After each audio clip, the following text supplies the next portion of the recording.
Hello friends, welcome back to my YouTube channel JMT study centre. Friends, आज के इस lecture में हम डिस्कस करने वाले हैं यूनिट एंड डायमेंशंस के बारे में।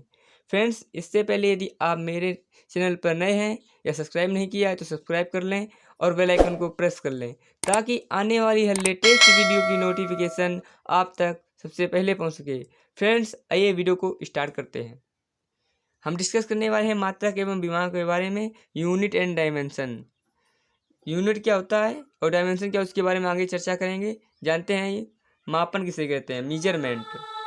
किसी भी राशि का, यहाँ पर मिस्टेक हो गई है, इस पर लिख लीजिए, किसी भी राशि का मापतोल करना ही मापन कहलाता है। क्या करता है, क्या कहलाता है? किसी भी राशि का मापतोल करना। मापतोल मतलब क्या होता है? नापना ही मापन कहलाता है। जिस पद को संख्या में व्यक्त किया जाता है, उसे राशि कहते हैं। उसे क्या कहते हैं? राशि कहते हैं। किसी भी राशि का मापतोल करना ही मापन कहलाता है। जिस पद को संख्या में व्यक्त किया जाता है उसे राशि कहते हैं। आइए बढ़ते हैं। बनावट के आधार पर राशि दो प्रकार का होता है। बनावट के आधार पर राशि कितने प्रकार का होता है? राशि दो प्रकार का होता है। कौन कौन सा होता है? नंबर 1 मूल राशि, fundamental quantity. Number 2 derived quantity यानी व्युत्पन्न राशि। पढ़ते हैं मूल राशि के बारे में। मूल राशि क्या होती है? फंडामेंटल क्वांटिटी वह राशि जो बिल्कुल स्वतंत्र होता है, अर्थात इसका निर्माण किसी दूसरी राशि से नहीं होता है, उसे मूल राशि कहते हैं, फंडामेंटल क्वांटिटी कहते हैं। वह राशि जो पूर्ण रूप से स्वतंत्र होती है, दूसरे पर निर्भर नहीं होती, किसी दूसरी राशि पर निर्भर नहीं होती, उसे मूल राशि कहते हैं। आइए जानते हैं इसके उदाहरण के बारे में। मूल राशि की संख्या 7 होती है। मूल राशि की संख्या कितनी होती है? 7 होती है। नंबर 1 लंबाई की चौड़ाई, मोटाई, दूरी, विस्थापन, द्रव्यमान, मास, डिस्प्लेसमेंट होता है विस्थापन का, डिस्प्लेसमेंट कहते हैं। समय, तापमान, टेम्परेचर, विद्युत धारा, इलेक्ट्रिक करंट, ज्योति दीप्तता, ल्यूमिनियस, इंटेंसिटी और पदार्थ की मात्रा, सब्सटेंस ऑफ मोल्स या सब्सटेंस ऑफ एटम या मोल्स। आइए जानते हैं व्युत्पन्न राशि के बारे में। व्युत्पन्न राशि किसे कहते हैं? डिराइव्ड क्वांटिटी किसे कहते हैं? वह राशि जिसका निर्माण मूल राशियों से हुआ हो उसे व्युत्पन्न राशि कहते हैं, डिराइव्ड क्वांटिटी कहते हैं। जैसे क्षेत्रफल, वेग, बल इत्यादि। क्षेत्रफल को क्या कहते हैं? एरिया। क्षेत्रफल को क्या कहते हैं? एरिया। वेग को कहते हैं वेलोसिटी, और बल को कहते हैं फोर्स। बल को क्या कहते हैं? फोर्स। आइए बढ़ते हैं। गुना के आधार पर राशि दो प्रकार की होती है। गुना के आधार पर राशि कितने प्रकार की होती है? दो प्रकार की, सदिश क्वांटिटी और अदिश क्वांटिटी। सदिश क्वांटिटी को कहते हैं वेक्टर क्वांटिटी, और इसको कहते हैं स्केलर। आइए जानते हैं सदिश क्वांटिटी के बारे में। सदिश क्वांटिटी क्या है? वेक्टर क्वांटिटी वह है राशि जिसमें परिमाण के साथ साथ दिशा भी होती है, उसे सदिश राशि कहते हैं। वह राशि जिसमें परिमाण के साथ साथ दिशा भी, डायरेक्शन भी होती है, उसे सदिश राशि कहते हैं। सदिश राशि कहते हैं। यह चतुर्भुज तथा त्रिभुज के नियम का पालन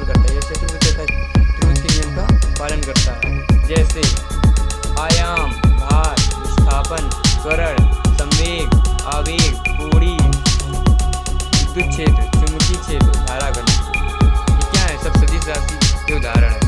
आइए जानते हैं नोट पॉइंट। इसको इम्पोर्टेंट लीजिए आप लोग।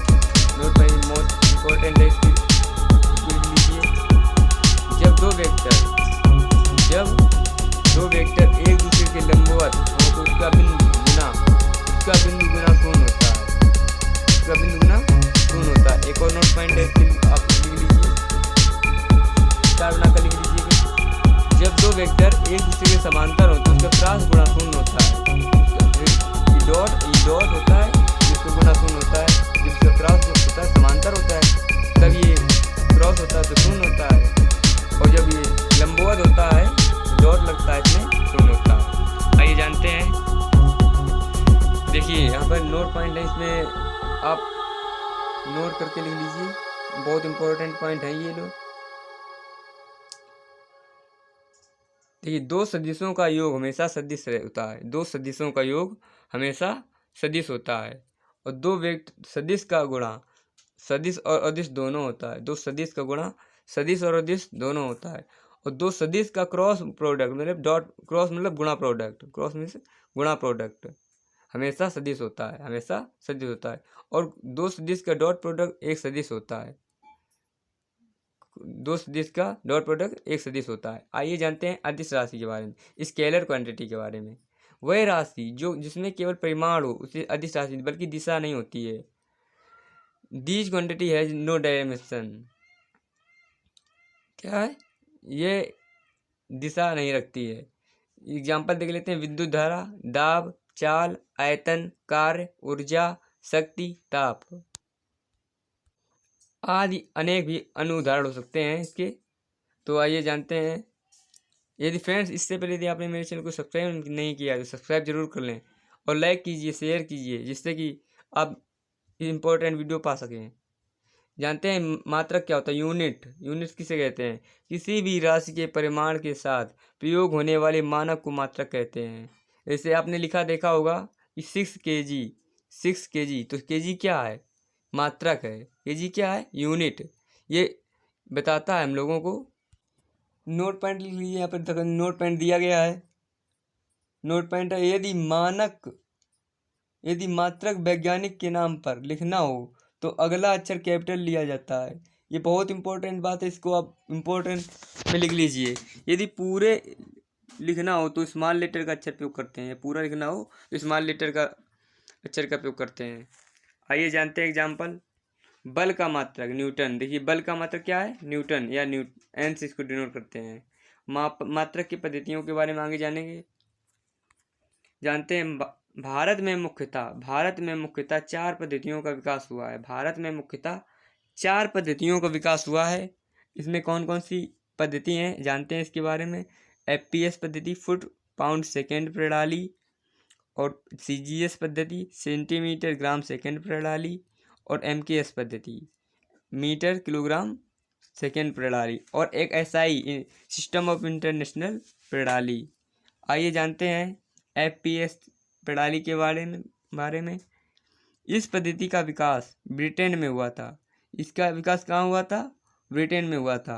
आप इसको स्टार बनाकर लिख लीजिए। जबकि भारत में 1826 कितने में 1826 में विकसित हुआ। इसे ब्रिटिश पद्धति भी कहा जाता है। इसे ब्रिटिश पद्धति भी कहा जाता है। इस पद्धति में आगे जानते हैं इस पद्धति में क्या है। इस पद्धति में आगे जानते हैं इसके बारे में।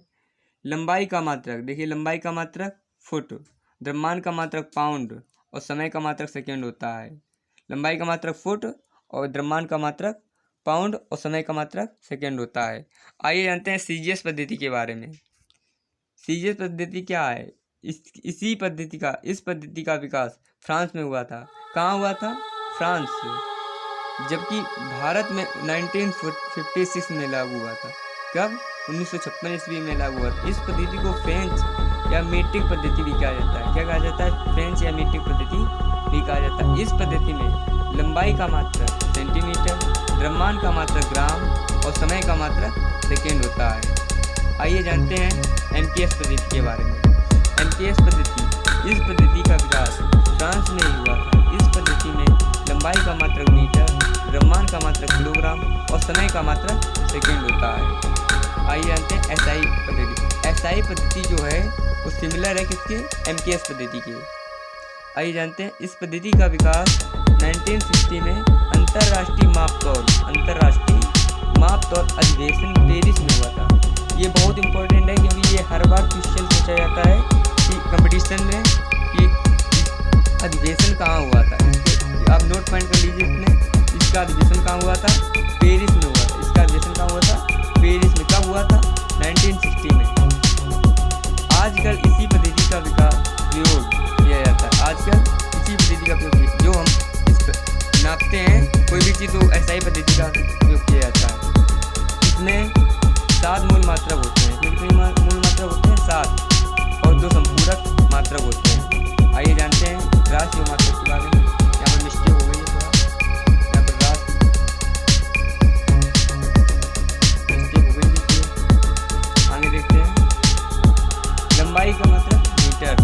द्रव्यमान का मात्रक किलोग्राम, समय का मात्रक सेकेंड, तापमान का मात्रक केल्विन और विद्युत धारा का मात्रक एम्पियर। जो कीप द कैंडेला।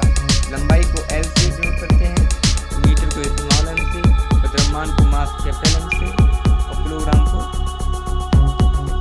को कैपिटल M से, और समय को T, इसमें T। तापमान को टेम्परेचर केल्विन, सॉरी मिस्टेक हो गई थी इसमें, किलोग्राम को केजी से डिनोट करते हैं, समय को सेकेंड, और केल्विन को K से, एम्पियर को A से, कैंडेला को CD से, मोल को मोल से लिखते हैं, मोल लिखते हैं। आइए जानते हैं आगे। संपूरक मात्रक क्या कहते हैं? समतल कोण या समतल कोण का मात्रक क्या होता है? रेडियन। और ठोस कोण का मात्रक स्टेरेडियन। समतल कोण का मात्रक रेडियन, ठोस कोण का मात्रक स्टेरेडियन।